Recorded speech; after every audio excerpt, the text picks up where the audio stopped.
سفر حج یہ تو عشق و مستی کا سفر ہے، بڑا مبارک، بڑا پیارا، بڑا پرشوق، بڑا پرذوق، کیف و سرور والا سفر ہے۔ اللہ ہم سب کو نصیب فرمائے۔ مدینہ جس نے ایک بار دیکھ لیا اس کو بار بار جانے کو جی چاہتا ہے۔ مدینہ میں اس طرح حاضری سے مشرف ہوں کہ میرے دل پر رقت طاری ہو، آنکھوں سے آنسو جاری ہوں اور ذوق و شوق کے ساتھ حاضری ہو۔ مدینہ کی کسی چیز پر اعتراض نہ کرے، وہاں کی سختیوں پر اعتراض نہ کرے، بلکہ صبر سے کام لے۔ وہاں کی کسی چیز پر تنقید نہ کی جائے، وہاں امتحان ہوتا ہے۔ کبھی کوئی ایسا بھی ہوتا ہے کہ سفر حج میں غصہ دلانے کا بھی واقعہ آتا ہے، کوئی غصہ دلاتے ہیں۔ بہار شریعت میں لکھا ہے کہ بعض اوقات فرشتوں کو آگے کر دیا جاتا ہے، وہ انسانی روپ میں آ کر وہ آپ کو غصہ دلائیں گے، اور آپ کا امتحان ہوگا کہ غصہ کرتے کہ نہیں کرتے۔ اب ان کے بارے میں بولا بولی کرتے ہیں، عقیدے کی بات نہیں کر رہا۔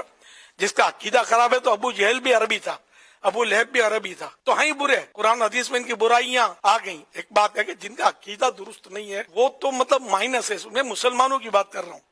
تو اہل عرب جو ہے ٹھیک ہے، کبھی اب ایسا ہو جاتا ہے، تو ہم لوگ بھی کون سے اچھے ہیں؟ ایک انگلی اٹھاتے ہیں، تین انگلی اپنی طرف آتی ہے۔ لڑائی مارا ماری اور گالا گالی اور غیبتیں، تہمتیں اور پھڈے اور دھمکیاں، اور یہ تو مدینہ ہے، میں تم کو بولتا نہیں ہوں، ادھر ملو بتاؤں گا تم کو، یہ دھندے نہیں کرنے۔ بالکل عاجزی کا پیکر بن کے جانا ہے، تو انشاءاللہ بہت کچھ ملے گا۔ سنبھل کے پاؤں رکھنا حاجیو شہر مدینہ میں، کہیں ایسا نہ ہو سارا سفر بیکار ہو جائے۔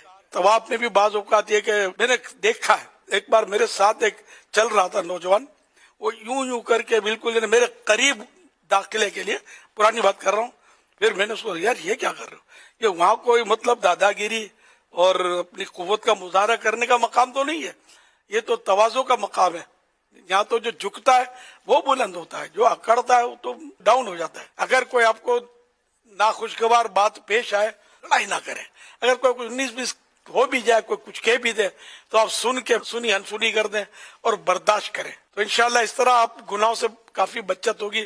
ورنہ جو آپ نے جوابی کارروائی کی نا تو پھر بڑا مشکل ہو جائے گا، شیطان کا کام ہو جائے گا۔ کہ حج مبرور میں تو بہت سنبھل کر چلنا ہے اور صبر کرنا ہے۔ حضرت عیسیٰ روح اللہ علیہ نبینا علیہ الصلوۃ والسلام نے صبر کا بڑا پیارا نسخہ بتایا۔ جنت کی محبت اور جہنم کا خوف اگر یہ دل میں بس جائے نا تو صبر کرنا آسان ہو جائے گا۔ مدینہ ہے، یہاں دو گے تو زیادہ ملے گا انشاءاللہ۔ بعض لوگ بڑے مالدار ہوتے ہیں، وہ خرچہ کر سکتے ہیں یار۔ وہ غریبوں کو دیکھو، کمزور حاجیوں کو دیکھو۔ کمزور حاجی میننگ وہ فزیکلی نہیں، مالی طور پہ بعض حاجی کمزور ہوتے ہیں، بیچارے بڑی مشکل سے پہنچے ہوتے ہیں، قرض دار ہوتے ہیں، وہاں خرچہ کرو ان پر، بلکہ حج مبرور کی نشانی ہے یہ۔ اعلیٰ حضرت رحمت اللہ علیہ فرماتے ہیں، حاجت سے زیادہ توشہ لے کر رفیقوں کی مدد اور فقیروں پر صدقہ کرتا چلے، یہ حج مبرور کی نشانی ہے۔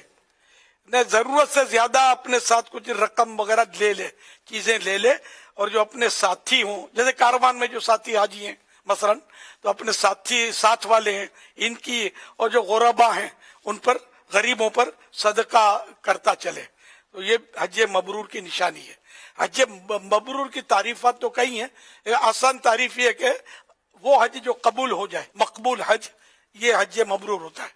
ہمارا دل یار تنگ ہو جاتا ہے، خرچہ کرنے کو جی نہیں چاہتا۔ گھر میں تو آسائش کی زندگی تھی، مسجد بھی جانا ہے تو اسکوٹر پر یا کار میں، دکان تو کار میں، اور وہاں میلوں میل پیدل چلنا ہوگا۔ میں تو آپ کو مشورہ دوں گا کہ فی الحال آپ پیدل چلنا شروع کر دیں۔ آپ ہوں گے، آپ کے وہ پاؤں ہوں گے، اس پر چلنا ہے، تو اس لیے ابھی سے پریکٹس کریں۔ اس طرح احرام باندھ کر تھوڑا پریکٹس کریں چلنے پھرنے کی۔ گھر میں چار دیواری میں کون دیکھتا ہے، تو گھر میں تھوڑا احرام باندھ کر اس کا مزہ لیں خوب، تو انشاءاللہ جب یہ فٹ ہو جائے، جن کا تجربہ نہیں ہے، پہلی بار جا رہے ہیں، خاص کر ان کے لیے مفید ہے۔ لیکن کئی بار جاتے ہیں، ان کو بھی بعض اوقات تہبند باندھنا آتا نہیں ہے، یہ سیکھنا پڑے گا۔ اصل مشکل یہ ہے کہ حاجی صاحبان جو ہے نا، یہ اتنی پریکٹس نہیں کرتے، اتنی توجہ نہیں دیتے، سیکھنے کی حرص نہیں ہوتی ان کو۔ وہ بس وہ چار پتوں کی کتاب لے لیں گے، 4 پیج کی، اور دعائیں، پہلے چکر کی طواف کی یہ دعا ہے، دوسرے چکر کی یہ دعا ہے،